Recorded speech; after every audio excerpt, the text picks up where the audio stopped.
Bismillahirrahmanirrahim. Assalamualaikum warahmatullahi wabarakatuh. Waalaikumsalam. Yang kami hormati Bapak Kepala Sekolah SMA Negeri 1 Gemo. Yang kami hormati para guru SMA 1 Negeri Gemo. Yang kami hormati para staf pengajar SMA 1 Gemo. Yang kami cintai dan kami banggakan, para adik-adik siswa baru SMA 1 Gemo. Pertama dan yang paling utama, kita sebagai insan beragama, marilah kita panjatkan puji syukur kehadirat Allah Subhanahu wa taala, yang mana pagi hari ini kita masih diberikan kesehatan, masih diberikan umur panjang, sehingga kita masih bisa melaksanakan kegiatan masa pengenalan lingkungan sekolah, yang mana kita lakukan dengan cara lewat video, karena saat ini bangsa kita, baik Indonesia maupun secara dunia, sedang mengalami pandemi COVID-19, sehingga kegiatan aktivitas kita terbatasi. Berdasarkan surat edaran dari Bapak Gubernur, yaitu mengenai COVID, juga Perbub dari Bupati nomor 51, bahwa kita kegiatan yang sifatnya mengelarang banyak, untuk saat ini kita masih mengikuti protokoler kesehatan. Di antaranya kita menjaga kesehatan, mencuci tangan dengan air bersih, memakai masker, serta social distancing atau jaga jarak maupun physical distancing. Itu protokol yang harus kita terapkan. Makanya dalam kesempatan masa pengenalan lingkungan sekolah ini, kita tidak bisa bertatap muka langsung, kita hanya bisa melalui video saja. Mudah-mudahan tidak mengurangi rasa hikmat kita dalam menerima materi yang akan kami lakukan. Jadi sebelumnya kami memperkenalkan diri. Nama saya Abdullah Umar, pangkat Ajun Komisaris Polisi. Kami selaku Kapolsek Gemo. Di sini akan kami berikan materi mengenai siswa baru ini tentang kenakalan remaja dan etika berlalu lintas. Jadi sini akan kami sampaikan bahwa apa itu yang dinamakan kenakalan remaja. Kenakalan remaja itu adalah suatu perilaku dari perorangan maupun kelompok, dalam hal ini yang melanggar hukum, melanggar norma, melanggar sosial, dan melanggar moral. Sehingga kita perlu melakukan penyadaran kepada para remaja. Jadi remaja itu dibilang kata remaja pada usia 13 sampai 18 tahun. Itu yang dikatakan remaja. Seperti adik-adik sekalian ini dikatakan masa-masa remaja. Jadi masa remaja ini masa yang sangat emosional, sehingga ada beberapa faktor yang menyebabkan timbulnya terjadinya kenakalan remaja, yaitu faktor internal. Faktor internal itu yaitu didominasi dari karena perilaku dari remaja itu sendiri, yang karena sosiologi maupun moralnya, sehingga akan berdampak apakah itu perilaku itu akan menjadi negatif atau positif. Itu dari faktor internal. Sedangkan dari faktor eksternal itu karena adanya ketidaklanggengan, boleh dikatakan broken home, karena ada permasalahan dari pihak orang tua, karena orang tua ada bercerai, karena orang tua ada di luar negeri. Itu yang menyebabkan kenakalan remaja dari faktor eksternal. Jadi di dalam kenakalan remaja itu ada beberapa bentuk yang menimbulkan terjadinya kenakalan remaja. Apa itu bentuk-bentuk dari kenakalan remaja?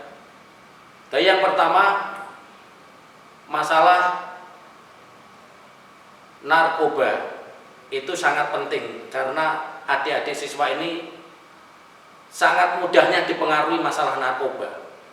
Jadi narkoba dari sisi apapun pasti dilarang. Yang namanya narkoba dari pemerintah maupun dari agama itu pasti dilarang. Kami punya artian bahwa narkoba dalam arti agama, negara akan rusak karena orang-orangnya buta agama. Makanya untuk narkoba tolong adik-adik dijauhi karena ancamannya sangat tinggi. Narkoba itu boleh digunakan dalam hal tertentu untuk kegiatan medis. Namun apabila digunakan pada adik-adik remaja, itu akan menjadikan adiksi atau ketergantungan, sehingga remaja itu akan mengalami ketagihan. Hal inilah yang sangat dominan, bangsa kita akan dirusak melalui remaja kita dengan ketergantungan narkoba. Makanya kami berpesan, kita stop narkoba. Pemerintah sangat mengecam. Demi kemajuan bangsa kita, di pundak remajalah bangsa kita akan berkembang. Maka di sini kami selaku Kapolsek mengajak adik-adik sekalian jauhi dari narkoba. Terus apalagi bentuk dari kenakalan remaja? Masih ada bentuk-bentuk yang lain. Di antaranya kebut-kebutan. Itu merupakan sudah melanggar etika berlalu lintas. Di dalam Undang-Undang Nomor 22 Tahun 2009 bahwa awal mula terjadinya suatu kecelakaan lalu lintas diawali dari pelanggaran. Contohnya, adik-adik saat melintas di jalan raya sudah jelas-jelas di situ ada lampu merah. Adik-adik menyerobot. Itulah awal terjadinya kecelakaan, diawali dari pelanggaran. Akhirnya terjadinya tabrakan. Jadi faktor yang mempengaruhi masalah kecelakaan lalu lintas ada 3 faktor. Yang pertama, faktor dari manusia atau human error. Faktor dari manusia itu sendirilah yang sangat dominan. Karena biofor performance, perilaku dari manusia itu sendiri. Seperti yang saya contohkan tadi, adik-adik sudah ada aturan bahwa lampu merah itu berhenti, adik-adik sudah menyelonong. Faktor kedua yaitu faktor jalan. Faktor jalan itu kita di namanya unit lalu lintas ada namanya unit rekayasa jalan. Itu selalu dilakukan koordinasi dengan stakeholder, yaitu dari Dishub, dari PU. Itu kita harus komunikasi. Apabila memang jalan kita rusak, kita koordinasi dengan Bina Marga. Apabila penerangan kurang, kita bisa koordinasi dengan lingkungan pertamanan. Itulah faktor yang mempengaruhi dari jalan. Sedangkan faktor lingkungan, yaitu karena cuaca. Mungkin karena cuaca hujan, cuaca itulah yang mempengaruhi dari suatu kecelakaan. Makanya di sini kami berpesan kepada adik-adik semua, masa-masa adik yang sedang berkembang, tolong selalu patuhi peraturan lalu lintas. Indonesia bersatu, keselamatan nomor 1. Itu sangat penting sekali. Kita tiap tahun banyak korban jiwa yang sudah tidak bisa kita tangani. Sehingga adiklah sebagai pelopor keselamatan lalu lintas. Itu suatu bentuk-bentuk kenakalan remaja. Terus yang selanjutnya, kenakalan remaja yaitu masalah pornografi. Pornografi itu bisa diketemukan melalui HP maupun dari internet. Jadi teknologi ini ibarat pisau itu memiliki 2 belah mata. Ya. Satu sisi akan merugikan diri sendiri. Satu sisi memang teknologi itulah yang akan mengembangkan kita untuk menuju bahwa kita mampu menguasai teknologi. Jadi ibarat pisau itu 2 belah mata. Tergantung kita bisa memakainya. Kalau kita nilai dengan teknologi dengan positif, itu akan memajukan bangsa kita. Namun kalau kita negatif, akan menjerumuskan kita. Seperti contoh terjadinya pemerkosaan, terjadinya menonton film porno, itulah yang faktor-faktor yang mempengaruhi kenakalan remaja. Jadi di sini kami perlu sampaikan bahwa orang-orang yang terkena atau yang tergantungan kepada narkoba itu memiliki ciri-ciri. Apa ciri-cirinya itu? Yaitu adanya 3 ong. Apa itu 3 ong? Anak itu biasa berbohong. Kalau orang yang sudah terkena narkoba, pasti alasan apapun pasti dia akan berbohong. Supaya apa? Untuk mendapatkan narkoba tersebut. Yang kedua, ong kedua, biasa bengong. Anak kalau sudah terkena narkoba, dia pikirannya kemana-mana. Dia sering melamun, ya kan? Dia sering tidak bisa mengendalikan emosi. Dia suka bengong, diajak bicara sudah ngelantur. Sedangkan ciri-ciri yang ketiga, dia suka nyolong. Jadi orang yang sudah ketergantungan narkoba, bagaimanapun dia untuk mendapatkan narkoba tersebut, dia akan mencuri, asalkan dia akan mendapatkan narkoba. Makanya di sini kami mengajak kita semua, apalagi siswa-siswi SMA 1 Gemuh ini, ayo kita perangi narkoba, ayo kita berantas narkoba, karena hukumannya sangat, mungkin adik-adik kalau sudah dimasukkan ke dalam tahanan, mungkin adik-adik baru nyadar ternyata narkoba sangat berat. Itu yang sangat penting. Jadi sini kami menghimbau kepada adik-adik untuk menjadi generasi terdepan, untuk menjadi masa depan yang baik. Jadi kita walaupun di SMA Gemuh 1 ini belum bisa berprestasi, minimal adik-adik tidak berbuat ulah, tidak mengecewakan sekolahan. Mari kita belajar bersama. Utlubul ilmu walau bisin. Tuntutlah ilmu walaupun sampai ke negeri Cina.